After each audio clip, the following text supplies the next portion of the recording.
All right, Rabosai, good morning. Good morning. So we have the incredible zechus today to begin one of the most incredible and important svarim within the collection of Hasidic literature, a sefer that is known as Tzidkas HaTzaddik. Tzidkas HaTzaddik was written by HaTzaddik HaKohen. His last name was Rabinowitz of Lublin, who lived from 1823 to 1900. Now, interestingly enough, the Reb Tzaddik was not born into a Hasidic family. He was actually born into a prominent Litvish rabbinic family, and he became a follower of the Ishbitzer, Rav Mordechai Yosef Leiner of Ishbitz, as well as Reb Leibla Eger. And upon the death of Reb Leibla Eger, so Reb Tzaddik HaKohen was called upon to lead the Hasidim. At first, he resisted incredibly, but then later on, he gave in to the demands of Jewish communal leadership. So we'll see more of his biography as we go through his Sefer, but this is who it is that we're talking about, 1823 to 1900. So again, he's not necessarily of the original Hasidic masters, but he belongs to this very unique cadre of individuals who were not born into Hasidic families. You find other people like Rabbi Yitzhak Berditchev was the same way. Individuals who were not necessarily born into families that were steeped in Hasidus, but ultimately became Hasidic masters in their own. So as you're going to see, I WhatsApped out the first number of pages of the Sefer. The way Tzidkas HaTzaddik is arranged is in Seifim, small sections, small paragraphs, each one containing their own unique individualized lesson. We'll see, let's say in the first number of Seifim, you see a connection, but again, very often Rabbi Tzaddik will go from thought to thought. The beauty of it is that each day is its own contained lesson, although there will be days where we won't get through the entire Seif, but you'll see the beauty of it, and you'll see the unique style because Reb Tzaddik's background, because his familial upbringing was not in the world of Chasidus. He brings an incredible amount of lumdus, an incredible amount of intellectual depth to his learning as well. So let's take a look. We begin with Aleph. Right, Reb Tzaddik. Reishis Knisas Ha'adam La'avodas Hashem Tzarech Liyos B'chipazon. A person's first entry into Avodas Hashem. Now, first entry into Avodas Hashem could mean a number of different things. We'll see in a couple of days from now that Reb Tzaddik applies this concept to a bar mitzvah. But the truth is, it's general. Whenever a person first enters into the service of HaKadosh Baruch Hu. So it could be now. I woke up, Baruch Hashem, brand new day in front of me. I now have to enter into my Avodas Hashem. How do I enter into Avodas Hashem? So again, so Reb Tzaddik writes that the way that one goes ahead and enters into Avodas Hashem, to the service of God, is b'chipazon, with haste. Now, we've seen that word, Kimo shamatzinu b'Pesach Mitzrayim, shahayonechal b'chipazon, v'lo Pesach Doros. So, the Rosh in Maseches Pesachim points out that there are a number of fundamental distinctions between Pesach Mitzrayim, the first Pesach, and Pesach Doros, and ultimately Pesach that was observed in subsequent generations. Amongst the fundamental distinctions is the concept of chipazon, haste.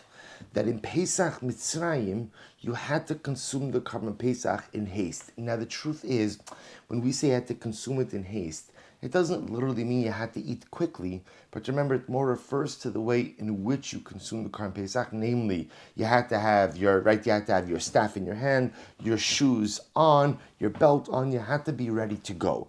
So it was consumed in a state of haste, in that a person looked like he was ready to do something with incredible zeal, with incredible alacrity, with incredible zizus. See, he says something amazing. He says, why? What's the pshat? Like, what's the message that Karban Pesach was consumed b'chipazon, with haste? Now, of course, we know on a basic level, the chipazon highlighted the idea that Klal Yisrael was ready to go, right? It meaning it highlighted the idea that mamish we were ready to spring into action. 210 years of servitude, and HaKadosh Baruch Hu said, tonight you're leaving, and we were ready to answer that call. But look what the Rebbe writes. He says, Mipnei sha'ascholo lenatek atzmo mikol tavas ha'olam hazeh, shumakusha bahem, tzarich lishmar harega shemisorer ba ratzon Hashem. So says the Rebbe something amazing. Says Reb Tzaddik something amazing. He says, this goes with the general paradigm that in our avodas Hashem, in order to truly serve HaKadosh Baruch Hu, avodas Hashem has two parts. There's sur meira v'yaseh tov. Person has to distance themselves from that which is negative and to engage in that which is positive. Two distinct steps. Sur meira, stop doing that which is negative. Aseh tov, engage in the positive.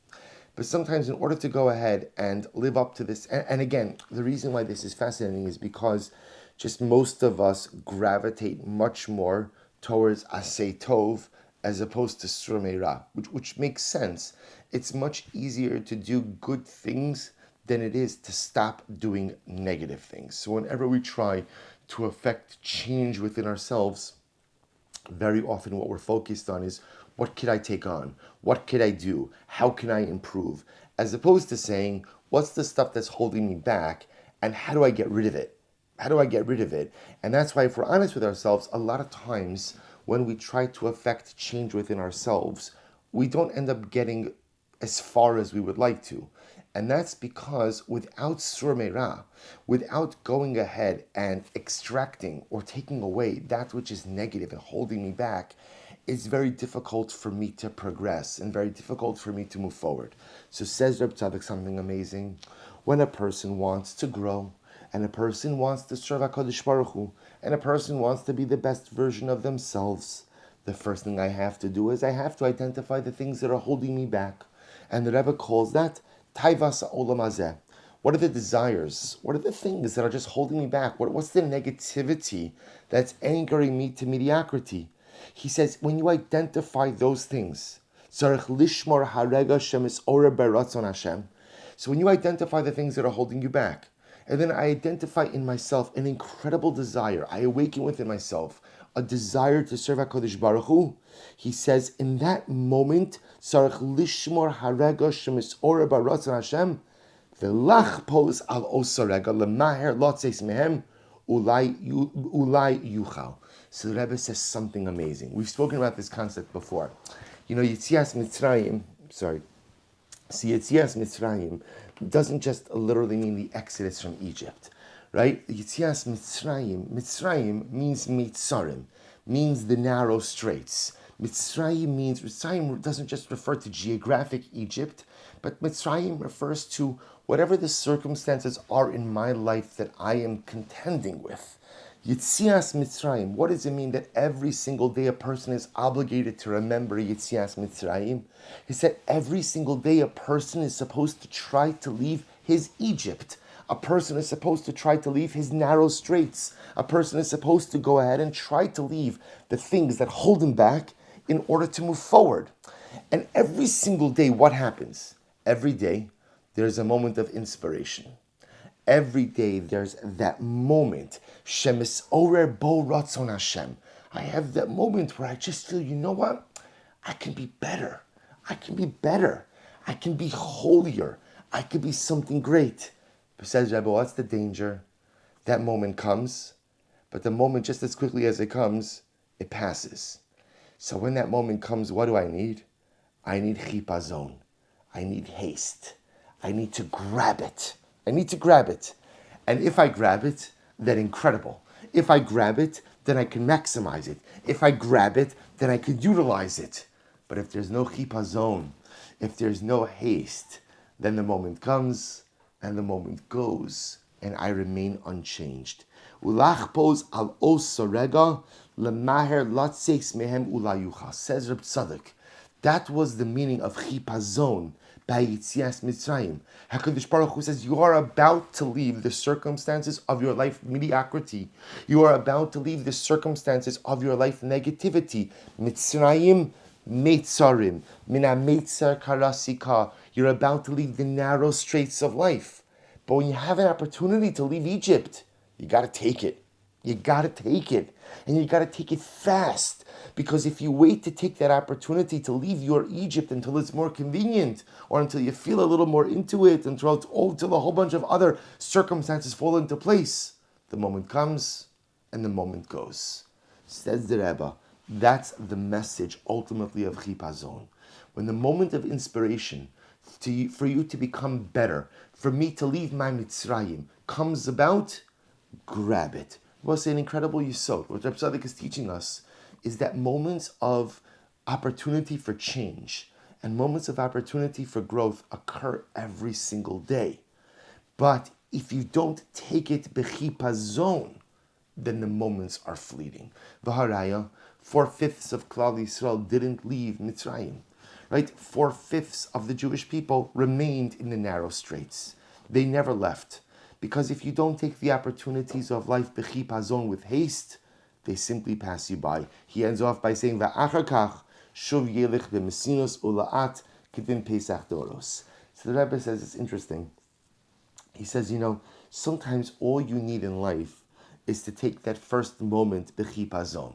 You don't have to live b'chipazon, right? You don't have to live life in the fast lane, right? But the idea is, if you have to take that first moment of opportunity, that first moment where you say to yourself, you know what, I'm leaving my Mitzrayim. I don't need to be this kind of person. I don't have to behave this way. I don't have to act this way. I can be better. The moment that you decide to leave your Mitzrayim, that moment has to be done b'chipazon with haste.